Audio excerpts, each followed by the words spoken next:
I'm broadcasting live from Tokyo, and yeah, I kind of expected what I'm seeing today is kind of a lot of businesses shut down for today. It's not as vibrant and busy as it usually is. I'm just going to have a quick peek at the train station and see if there are a lot of people going on. I see the trains are there, so it should be kind of interesting to see. There's kind of a mixture, I think, of people wearing masks and not, but it's mostly, well, no, I'd say it's maybe 50% from what I'm seeing already. The train stations are a little bit on kind of wait and see kind of situation, so you can kind of see from here what's going on. You can see one of the station platforms. And they got a lot of outdoor trains and indoor trains, and the service is about the same. We're just going to go have a look at the station. This is kind of exactly how it was yesterday, but there's just a lot more people walking around, so it's kind of cool.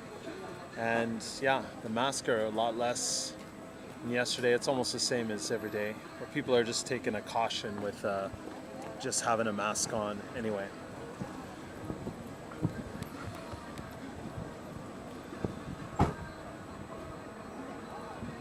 Cool. So this is day 7 after the earthquake, and people are just trying to stock up. There is a thing where they're telling people to not buy a lot of food supplies. They're trying to make sure those go up, and especially gas. They're trying to make sure the gas is rationed as much as possible. Yeah, parents are out with their kids. Some schools are half days or something like that, but we gotta try to keep the schools open because a lot of parents are going to work still.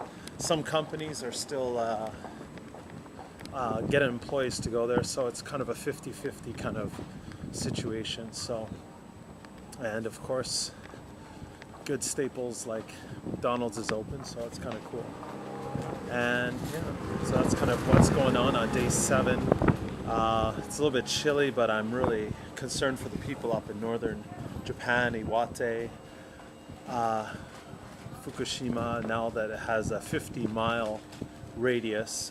Tokyo is about 350 kilometers away, so we're still in a safety zone, but people are still in a mass exodus outside of Tokyo, so that's a kind of thing that people are seeing visually, and travel agencies as well are full or taking a lot of reservations, so it's still kind of busy there.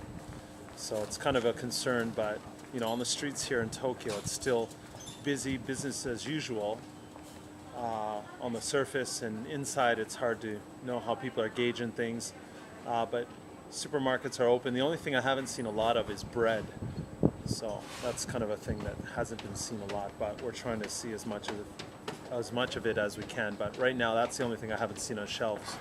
So people are told not to stock up insane amounts of things, just the basics you need, and not to worry too much about what is going to happen. Things won't run out. The government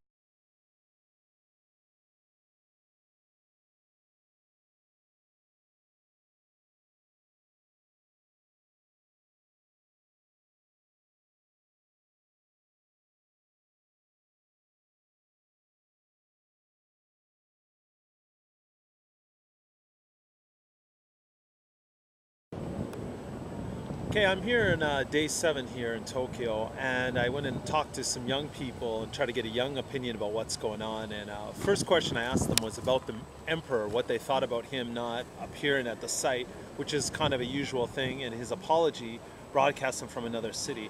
One young person came to me and said that they felt that the emperor should be safe and he shouldn't be in the danger zone.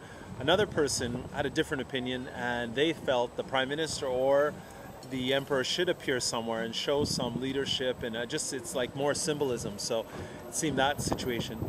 And the reason I asked also another situation is what about going out of Tokyo? They're trapped here, some young people, and one person said for their job they need to stay here, and the other person said that they want to stay here. So it's kind of a conflicting idea. The last question I asked is about where they're from, and one guy is from Miyagi, and he thought instead of just giving money to donation places, he actually wants to collect some money and actually bring it up there, and he thinks that's a more personal touch, and that might be for something that might be helping to rebuild Japan, is personal touches. People opening their homes and doing things a little bit different than normal. And I told him my prayers are with him and his family at this time, and it's going to be a tough time for rebuilding, but I think people have the right attitude. They just need some leadership, some symbolism to show them the way. Another positive news is a doctor up north who was running out of supplies tweeted that he needed some supplies. He felt people were going to die, and food and supplies arrived. So it's amazing what the social media can do and what difference it can make here in Tokyo and for Japan. This is Ron Reid here in Japan. Thank you very much. Day 7.